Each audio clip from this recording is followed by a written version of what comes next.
কোনো জীবিত মহিলার মাথা কেটে তার খুন্টিত অংশ অর্থাৎ মগজ দিয়ে যে কোনো মানুষকে বশ করা বা তার কোনো প্রকার ক্ষতি সাধন করা সম্ভব, কিন্তু সেই বিদ্যা এক ভয়ানক সুদূর প্রসারী প্রভাব ফেলতে পারে। ঘটনাটা এই প্রেক্ষাপটে লেখা হয়েছে। আপনি আমায় একবার বলুন বাবা যে আমাকে কি করতে হবে। কাজটা কিন্তু অতটাও সহজ হবে না। তোকে একটা বিশাল জিনিস জোগাড় করতে হবে। পারবে? বিশেষ জিনিস? কিন্তু কি সেটা? মাথার মগজ। এসব কি বলছেন? মাথার মগজ দিয়ে কি হবে? একটা কুমারী মেয়ের মাথার মগজ প্রয়োজন। তুমি যার উপর কালো জাদু করতে চাইছো তাতে এর থেকে মোক্ষম ওষুধ আর কিচ্ছু হতে পারে না। কিন্তু আমি এই জীবিত মানুষের মগজ কোথা থেকে পাবো বলুন তো? দেখো, কাজটা তোমার কাছে যতটা গুরুত্বপূর্ণ আমার কাছে ততটাই গুরুত্বহীন। যদি তুমি নিজের উদ্দেশ্য পূরণ করতে চাও তাহলে তোমাকে এটা করতেই হবে। দাবির শেখ মাথা নিচু করে বসে আছে। কিভাবে কি করবে কিচ্ছু বুঝতে পারছে না সে। কি বসে কি ভাবছো? কিছু না বাবা, আপনি আমাকে 1 সপ্তাহ দিন। যে করি হোক না কেন কুমারী মেয়ের মাথার মগজ ঠিক জোগাড় করে ফেলবো আমি। কবিরাজ বাবা এবার একটু মুচকি হেসে ফেললেন। ঠিক আছে, তবে তাই করো। আমি তোমার অপেক্ষা করব। এবার আসতে পারো। দবির শেখ কবিরাজ আমান জানের বাসা থেকে বিদায় নিয়ে সোজা নিজের বাসায় চলে যায়। বাসায় তার 7 বছরের একটা মেয়ে আর গর্ভবতী স্ত্রী আছে। দবির শেখের ফিরতে ফিরতে রাত প্রায় 9টা বেজে গেছে। বাসায় এসে দেখতে পায় স্ত্রী নার্জিনা ঘুমিয়ে গেছে, মেয়ে নায়রা এখন ঘুমায়নি, বাবা ফেরার অপেক্ষায় বসে রয়েছে। দবির শেখ আর কোনো কথা না বলে মেয়েকে হাতটা ধরে বাইরে নিয়ে বেরিয়ে পড়েন। বাবা, এত রাতে আমাকে কই নিয়ে যাচ্ছ? কথা না বলে চুপ করে থাক, একদম চুপ করে থাক আমি জান, আর আমার সাথে চল। দবির শেখ তার মেয়ের হাত ধরে বাইরে বেরিয়ে পড়লেন। তার একটাই লক্ষ্য, যে করেই হোক এই একটা কুমারী মেয়ের মাথা জোগাড় করতেই হবে, আর সেটা যে কোনো মূল্যেই করতে সে রাজি আছে। কুমারী মেয়ের মাথার মগজ দিয়ে সে কাউকে কালো জাদু করতে চাইছে, আর তাকে এই কাজে সর্বত সাহায্য করবে ওঝা কবিরাজ বাবা আমান জান। দবির শেখ কাকে কালো জাদু করতে চাইছে আর কেনই বা সেটা করতে চাইছে আমরা একটু পরে জানবো সে ব্যাপারে। এখন পরবর্তী ঘটনায় আসি। দবির শেখ তার মেয়েকে ধাক্কা মেরে একটা ঘরের ভেতরে ফেলে দিল। আব্বাজান, এটা কি করছো তুমি? আমারে বাড়ি নিয়ে যাও আম্মু, আমারে বাড়ি নিয়ে যাও তুমি। চুপ করেন আম্মি যান, আপনি এখন কোথাও যেতে পারবেন না। আমার আম্মার কাছে যাব। আম্মা তুমি কোথায় আম্মা? দবির শেখের মেয়ে নায়রা প্রচন্ড ভয়ে কাঁদতে লাগলো। এখন কেঁদে কোনো লাভ হবে না আম্মি যান, খোদার কসম খুব ভালোবাসতাম আপনাকে, কিন্তু আমার কাছে আমার স্বার্থের থেকে বড় আর কিছুই নেই, নিজের মেয়েও না। দবির শেখ তার মেয়ের হাত পা একটা দড়ি দিয়ে শক্ত করে বাঁধলেন, তারপর একটা রুমাল দিয়ে মুখটাও বেঁধে নিলেন যাতে গলা কাটার সময় গোঙানের আওয়াজটা না বের হতে পারে। কোর্তার ভেতর থেকে একটা ধারালো ছুরি বের করলো দবির শেখ। ছুরিটা নিয়ে মেয়ের দিকে ধীরে ধীরে এগিয়ে যাচ্ছে সে। নায়রার চোখ দুটো বড় বড়। নিজের হত্যার দৃশ্য দেখা ছাড়া আর কোনো উপায় ছিল না। তার ভয়ার্ত চোখ নিজের মৃত্যুর জন্য অপেক্ষা করছিল। দবির শেখ ধীরে ধীরে তার মেয়ের গলা কাটতে লাগলো, যেন কোনো কোরবানির পশু জবাই করছে। এতটুকু পাপ বা অপরাধ বোধ তার একেবারেই ছিল না। এরপর দবির শেখ তার মেয়ের কাটা মাথা থেকে মগজটা বের করে একটা ব্যাগের ভেতরে রাখলো। মেয়েকে কোনো রকমে গর্ত চাপা দিয়ে ঘটনাস্থল থেকে দ্রুত সরে পড়ল। লোকচক্ষুর আড়ালে সে ওঝা বাবার কুঠিতে এসে আবারও হাজির হলো। বাবা, আমি আমার কথা রেখেছি। এই দেখুন, আমি কুমারী মেয়ের মাথার মগজ নিয়ে এসেছি। এবার হবে তো নাকি কাজটা? আমান জান ধীরে ধীরে চোখ মেলল। তিনি এক নজরে তার সামনে রাখা তাজ্জব বস্তুটাকে দেখতে থাকেন। কাজ হবে তো বাবা নাকি? আপনি কোনো কথা বলছেন না কেন? আমার ক্ষমতার উপর থেকে অবিশ্বাস জন্মালো তোর? রাগান্বিত স্বরে আমান জান দবির শেখকে বলতে থাকে, আমায় ক্ষমা করুন বাবা, আমি তো শুধু আপনাকে জিজ্ঞেস করেছি মাত্র। ঠিক আছে, এখন বাসায় যা, তোর কাজ হয়ে যাবে। ভেবে নে, তোর শত্রুর দুর্দিন আজ থেকেই শুরু হলো। আমান জান একটা রেখা এঁকে তার উপর কতগুলো চুল, মানুষের নখ, হাড় ইত্যাদি তার উপরে রাখলেন। তিনি কতগুলো মন্ত্র উচ্চারণ করতে রেখাটার উপরে আগুন জ্বলে উঠল। আমান জান টাটকা মগজগুলো আগুনের ভেতরে রাখলেন। তারপর নিজের চোখ দুটো বন্ধ করে দিয়ে গভীর ধ্যান মগ্ন হয়ে গেলেন। দবির শেখের বাসায় ফিরতে ফিরতে প্রায় সকাল হয়ে আসে। বাসায় মেন দরজাটা ভেতর থেকে বন্ধ করা। কলিং বেল চাপ দিতে ভেতর থেকে কেউ একটা দরজাটা ধীরে ধীরে খুলতে লাগলো। এর পরবর্তী দৃশ্য দেখে দবির শেখ হাঁ করে তাকিয়ে থাকা ছাড়া তার আর কোনো উপায় ছিল না। ভয়, বিস্মিত আর আতঙ্কে নিজের পাহাড়ের মতো ভারী মনটাও আরো বেশি ভয় লাগছে। তার সামনে নায়রা হাসি মুখে দাঁড়িয়ে আছে। আব্বাজান, সারা রাত তুমি কই ছিলা? দবির শেখ নিজের চোখকে বিশ্বাস করতে পারছে না। যাকে গত রাতে নিজের হাতে শেষ করে দিয়ে এসেছে, সে কিভাবে বেঁচে ফিরতে পারে? মৃত্যুর পর মানুষ কিভাবে বেঁচে ফিরতে পারে? দবির শেখ কাঠ হয়ে দরজার সামনে দাঁড়িয়ে রইলেন। হঠাৎ নিজের স্ত্রী নার্জিনার ডাকে ঘোর কাটে তার। কি ব্যাপার, সারা রাত কই ছিলেন আপনি? আর নায়রা, নায়রা কোথায়? নায়রা কোথায় মানে? ও তো এতক্ষণ আমার চোখের সামনে ছিল। এই, আপনার কি মাথা খারাপ হয়ে গেছে? আপনি নিজেই তো কাল রাতে তারা নিয়ে কোথায় জেনে বাইরে চলে গেলেন। দবির শেখ স্ত্রীর কি জবাব দেবে বুঝতে পারছে না।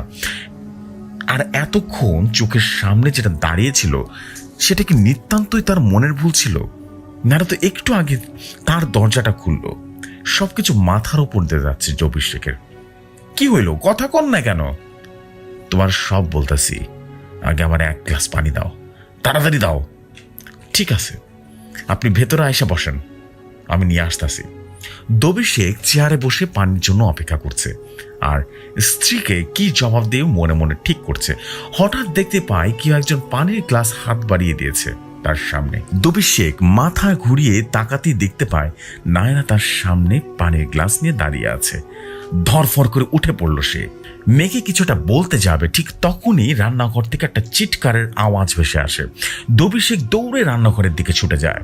স্ত্রী মেঝেতে পড়ে পেটের ব্যথায় কাতরাচ্ছে। দেখে বোঝাই যাচ্ছে প্রসব বেদনার মতোই মনে হচ্ছে, কিন্তু এত তাড়াতাড়ি বাচ্চা ডেলিভারি হবার কথা নয়। সে প্রেগনেন্ট ঠিক আছে, কিন্তু এত তাড়াতাড়ি তো সম্ভব নয়। ডাক্তার যে ডেট দিয়েছে তাতে এখনো প্রায় 3 মাসের মতো বাকি।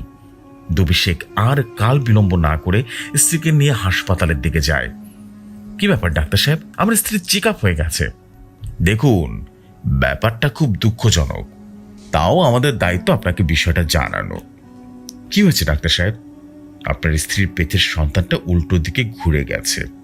যত তাড়াতাড়ি সম্ভব অপারেশন করতে হবে, নয়তো মা আর সন্তান কেউ বাঁচবে না। আমার স্ত্রী আমার সন্তানকে বাঁচান ডাক্তার, ওদের যেন কোনো ক্ষতি না হয়। আমরা চেষ্টা করছি যথাসাধ্য। কথা শেষ হলে ডাক্তার ভেতরে চলে যায়। দবির শেখ ওয়ার্ডের বাইরে দাঁড়িয়ে আছে। হঠাৎ তার ওঝা বাবার কথা মনে পড়ল। আজ রাতেই তার সাথে দেখা করার কথা ছিল। তাই আর 7-5 না ভেবে দবির শেখ বেরিয়ে পড়েন। রাস্তায় যেতে যেতে দবির শেখ বারবার নিজের মেয়ের কথা ভাবতে থাকে। সে নিজেও জানে না যে আমান জানের কুঠিতে গেলে এক বিশেষ পরিবর্তন আসে তার ভেতরে। চাইলে নিজেকে নিয়ন্ত্রণ করতে পারে না দবির শেখ। মেয়েকে শেষ করে দিয়েছে সে নিজ হাতে। স্ত্রী নর্জিনা এভাবে হাসপাতালে একটা কঠিন সময় পার করছে, কিন্তু এত কিছু ভাবলে তো আর চলবে না। দবির শেখ তার উদ্দেশ্য সাধন করার জন্য যে কোনো কিছু করতে প্রস্তুত। আমান জান তার কুঠিতে ধ্যান মগ্ন হয়ে বসে আছে। দবির শেখ তার কাছে যেতেই লোকটা চোখ মেলে তাকায়। এসে গেছিস, খুব ভালো করেছিস। হ্যাঁ বাবা, আপনি আমার একটা জরুরি কারণে তলব করেছিলেন। আমান জান ওনার একটা ভৃত্যকে ইশারা করতেই লোকটা ভেতর থেকে কিছু একটা নিয়ে আসে। এই কাচের শিশিটা রাখ। এটা কি বাবা, কি আছে এর ভেতরে? এটাতে সেই মেয়েটার মগজ পোষণ রয়েছে, আর এটাই হলো তোর শত্রুকে মোক্ষমের ওষুধ। কথাটা শোনা মাত্র দবির শেখের বুকটা কেমন যেন মোচড় দিয়ে উঠল। কোনোভাবেই নিজেকে সামাল দিল সে। এই ওষুধটা আজকে ভেতর যে করেই হোক তোর শত্রুর উপরে প্রয়োগ করতেই হবে। আজকেই? হ্যাঁ, ওষুধের গুণাগুণ শেষ হয়ে গেলে কালো জাদু আর করা সম্ভব নয়। তাই যা বলছি দ্রুত কর। ঠিক আছে বাবা। দবির শেখ শিশিটা নিয়ে উঠে যাবে, ঠিক তখনই আমান জান তাকে অবাক করে দিয়ে বলে উঠল, কিরে, এত তাড়াতাড়ি কিসের? তোর বউ এখন মরে নাই, বেঁচে আছে। বাবা, বাবা আপনি জানলেন কি করে? আমি কি করে জানলাম সেটা জানা তোর জরুরি নয়। এবার আমার কথাটা মন দিয়ে শোন। এই শিশিটা সাবধানে নিয়ে যা, কোনোভাবে যেন ভেঙে না যায়। কেন? ভেঙে গেলে কি হবে বাবা? এটা একবার ভেঙে গেলে তোর কত বড় দুর্দশা হবে তুই স্বপ্নেও ভাবতে পারবি না। আর শুধু তোর নয়, এই ভুলটা করলে আমারও ক্ষতি হয়ে যাবে। ঠিক আছে বাবা, আমি বুঝে গেছি। দবির শেখ শিশিটা নিয়ে বেরিয়ে পড়ে। এখন সোজা তাকে ভাইজানের বাসায় যেতে হবে, আর কাজটা যতটা সম্ভব দ্রুত সারতে হবে। ভাইজানের বাসায় পৌঁছাতে পৌঁছাতে ঘন্টার সময় লেগে যায়। দবির শেখ দ্রুত গতিতে সিঁড়ি বেয়ে ওঠার সময় একটা আওয়াজ তার কানে আসে। নিচের দিকে তাকিয়ে দেখেন শিশিটার মেঝের উপরে ভেঙে পড়ে আছে, আর রক্ত কালো রঙের তরল পদার্থ শিশিটা থেকে বেরিয়ে আসছে। সর্বনাশ, সর্বনাশ! হায় খোদা, এখন কি হবে? অনর্থ হয়ে গেল। শিশিটা মেঝের উপর থেকে ঝনঝন করে ভেঙে গেল। হায় খোদা, কি হবে এখন? একটা অজানা আশঙ্কায় বুকটা কেঁপে ওঠে দবির শেখের। দবির শেখ তার এতদিন ধরে এত কিছু করে আসছিল তার ভাইজান আর তার পরিবারের লোকজনকে কালো জাদু করার জন্য। দবির শেখ প্রথম থেকেই রকচটা আর খামখেয়ালি স্বভাবে ছিল। এই ওষুধের জন্য আব্বা তার প্রপার্টি একটা বড় অংশ তার ভাইয়ের নামে লিখে দেন। দবির শেখ নিজের শেয়ার নিয়ে সন্তুষ্ট থাকতে পারলেন না। তিনি বারবার নিজের ভাইজান আর তার পরিবারকে ক্ষতি করতে চাইলেন। ভয় আর আতঙ্কে দবির শেখের গলা শুকিয়ে যাচ্ছে। ফকির বাবার শিশিটা ভেঙে গেছে, জানতে পারলে নিশ্চয়ই তাকে কঠিন শাস্তি দেবে। তাছাড়া উনি একটা অজানা বিপদের সংকেত দিয়েছিলেন, কি জানি কোন বিপদ অপেক্ষা করছে তার জন্য। আর কোনো চিন্তা না করে দবির শেখ চুপি চুপি করে তার ভাইজানের বাসা থেকে বেরিয়ে পড়ে। ফকির বাবার কাছে গিয়ে সবকিছু খুলে বলবে নাকি বলবে না সেটা বুঝতে পারছিল না দবির শেখ। বাসায় পৌঁছাতে পৌঁছাতে প্রায় রাত হয়ে যায়। এদিকে স্ত্রী নার্জিনা হাসপাতালে ভর্তি। সেদিনও তার কোনো খোঁজ খবর নেওয়া হয়নি, না জানি কোন অবস্থায় আছে সে। এসব ভাবতে ভাবতে দবির শেখ ঘুমিয়ে পড়ে। চারদিকে চরম নিস্তব্ধতা। হঠাৎ ঘুম ভেঙে যায় দবির শেখের। রাতে ঘুমানোর পূর্ব মুহূর্ত পর্যন্ত সবকিছুই ঠিকঠাক ছিল, তবে এটা আবার কি শুরু হলো? মনে হচ্ছে তার শরীরে কেউ একটা আগুন ধরিয়ে দিয়েছে, আর প্রচন্ড তাপে সারা শরীর দিয়ে আগুন জ্বলছে। দবির শেখ কি করবে বুঝে উঠতে পারছেন না। ধীরে ধীরে বিছানার চাদরটা ভিজে যেতে শুরু করে। দবির শেখ লক্ষ্য করলো তার পুরুষাঙ্গ দিয়ে অঝোর ধারায় রক্ত পুঁজ বের হচ্ছে। নিজের চোখকে বিশ্বাস করতে পারছিল না। একটা ভয়ঙ্কর রকমের দুর্গন্ধে সারা শরীরটা তার গুলিয়ে যাচ্ছে। পেটের নাড়ি ভুড়ি সব মোচড় দিয়ে উঠল। ভীষণ রকম বমি পাচ্ছে তার। দবির শেখ দৌড়ে বেসিনের দিকে ছুটে যায়। কালো জমাট বাঁধার রক্ত ফিনকি দিয়ে বের হয়, পেটের ভেতরে চলে যায়। সারা গায়ে অসম্ভব যন্ত্রণা, রক্তভূমি, পুরুষাঙ্গ দিয়ে পুঁজ বের হওয়া, সবকিছু মিলিয়ে দবির শেখ একটা ভীষণ আর ভয়ানক বাজে স্বপ্ন ভেতরে পড়ে গেল। পুরুষাঙ্গ অসম্ভব রকমের ফুলে উঠেছে। যদিও পুঁজ পড়াটা কমেছে, দবির শেখ উলঙ্গ হয়ে পানি নিয়ে পুরুষাঙ্গ সহ সারা শরীর পরিষ্কার করতে লাগলো। পরের দিন সকালে হতে না হতেই দবির শেখ ওঝা বাবার কুঠিতে চলে যায়। আমাকে বাঁচান বাবা, আমার উপর দয়া করুন, আমার অসম্ভব যন্ত্রণা হচ্ছে, আমি আর পারছি না। এখান থেকে দূর হ হতভাগা, তোর কারণে এত পরিশ্রম বিফল হয়েছে। আর একটা কথা বললে আমি একেবারে শেষ করে দিব তোকে। হ্যাঁ, যা কিছু করতে পারলে অন্তত এতটুকু করুন, আমার জন্য মেরে ফেলুন আমাকে। আমি এই যন্ত্রণা থেকে মুক্তি চাই, আমি মুক্তি চাই। দবির শেখ আমান জানের পায়ের উপরে গিয়ে পড়ল। নাটাঙ্কি বন্ধ কর আর যা বলছি শোন। কি বাবা বলুন। এই যন্ত্রণা থেকে মুক্তি পাবার একটাই উপায় আছে। আমি জানি না তুই কার মাথার মগজ নিয়ে এসেছিস, তবে তুই যে কুমারী মেয়েটাকে হত্যা করেছিলি তার বাবার বুকের টাটকা কলিজায় রক্ষা করতে পারে তোকে। আরো একটা কালো জাদু। এসব কি বলছেন বাবা? কিন্তু কিন্তু কিন্তু কিচ্ছু না। তোর কারণে আমি নিজের সর্বনাশ করতে পারবো না। আমার অবস্থা তোর মতো হবার আগে ওই বাবাকে খুঁজে বের কর। ওর বুকের কলিজা চাই আমার, আর সেটা যে কোনো মূল্যে। দবির শেখের মাথায় যেন আকাশ ভেঙে পড়ল। উনি আর কোনো কথা না বলে আমান জানের কুঠি থেকে বেরিয়ে পড়লেন। সারা গায়ের যন্ত্রণা ধীরে ধীরে বাড়তে লাগলো। আবার সে অদ্ভুত বমিটা পাচ্ছে। দবির শেখ দৌড়ে বেসিনের কাছে চলে যায়। আয়নার দিকে তাকাতেই ভয়ে সে জড়সড় হয়ে যায়। তার পেছনে নায়না দাঁড়িয়ে আছে। পেছনে ফিরে তাকাতেই দেখতে পেল কেউ নেই। তার মানে মেয়েকে শুধুমাত্র আয়নার ভেতরেই দেখতে পাচ্ছে সে। না, এটা হতে পারে না। তুমি এভাবে ফিরে আসতে পারো না, এটা সম্ভব নয়। মেয়েটা তখনও দাঁড়িয়ে আছে। আস্তে আস্তে মেয়েটার ধর থেকে মাথাটা খুলে পড়ে যায়, ঠিক যেভাবে দবির সাহেব তাকে হত্যা করেছিল। সেই অবস্থায় নায়না তার সামনে দাঁড়িয়ে থাকে। নিজেকে তার স্থির রাখতে পারল না দবির শেখ। একটা ফুলদানি উঠিয়ে আয়নার দিকে ছুঁড়ে মারে সে। ভেঙে যায় আয়নাটা। কেউ নেই, আর কেউ নেই এখানে। এবার আর কোনো কিছু আমাকে ভয় দেখাতে পারবে না। নিজেকে নানানভাবে সামলানোর চেষ্টা করে দবির শেখ। ফ্যানটা ছেড়ে বিছানার উপরে শুয়ে পড়ে। কোনোভাবে ঘুমানোর চেষ্টা করে, কিন্তু ঘুম আসলে ভালোভাবে সে পার করতে পারত। যে ভাবনা সেই কাজ। ধীরে ধীরে ঘুমিয়ে পড়ে দবির শেখ। রাতে হঠাৎ ফোন কলে আওয়াজে ঘুম ভেঙে যায় দবিরের। হসপিটাল থেকে একটা নার্স ফোন দিয়েছেন। উনি জানান দবির শেখের স্ত্রী নার্জিনার একটা মৃত ছেলের সন্তান প্রসব করেছে। কথাটা শুনে দবির শেখ আর নিজেকে সামনে রাখতে পারল না। হাও মাও করে কেঁদে ফেলল সে। খোদা, এটা কি করলে তুমি? এটা কি করলে তুমি? আমার সাথে এত বড় অন্যায় করতে পারো না। সব আমার পাপের ফল। একটু পর আবার সেই ফোন কল আসে। আমানজান বাবা এত রাতে কিসের জন্য তলব করেছে তাকে? হ্যাঁ বাবা বলুন। আজ আমি শেষ করে ফেলবো তোকে। তোর একটা ভুলের কারণে আমি নিজের সমস্ত বিদ্যা হারাতে বসেছি। পথের ভিখারি বানিয়ে দিছিস তুই। ছাড়বো না তোকে, ছাড়বো না। আমার সব কিছু শেষ হয়ে গেছে বাবা। আপনার কথা রাখতে আমি নিজের সন্তানকে মেরে ফেলেছি, জবাই করে ফেলেছি। হাসপাতালে আমার স্ত্রীর মরা বাচ্চা জন্ম দিয়েছি। আমার তো সব কিছু শেষ হয়ে গেছে বাবা। আপনি আমায় আর কি শেষ করবেন? ও, তার মানে আমার যার বুকের কলিজা দরকার ছিল সেটা তুই। আর তুই আমার থেকে আরো বেশি শয়তান।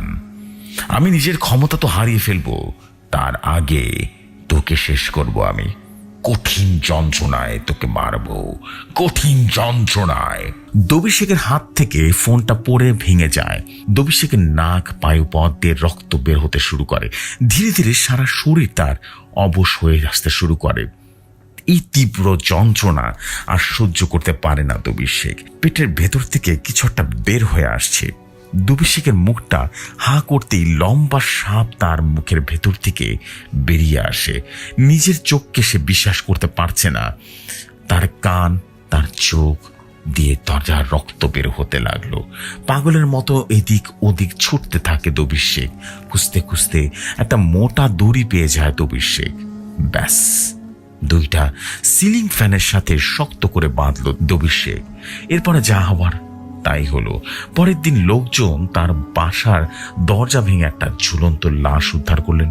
মানুষ লোভ অথবা প্রতিহিংসার বশে নিজের লাভ উঠানোর জন্য নিচ থেকে নিচতর হতে পারে, কুণ্ঠা বোধ করে না। কিন্তু তার পরিণামটা একবার ভাবার চেষ্টা করলে হয়তোবা আমাদের ভূপৃষ্ঠে এসব কালো জাদুর মতো অসৎ চেষ্টা একটু হলেও কম হতো। কালো জাদু অনেক মানুষের এরকম সর্বনাশ ডেকে এনেছে, এটা কিন্তু সত্য। তার প্রমাণ আমি পেয়েছি, আপনারাও পেয়েছেন।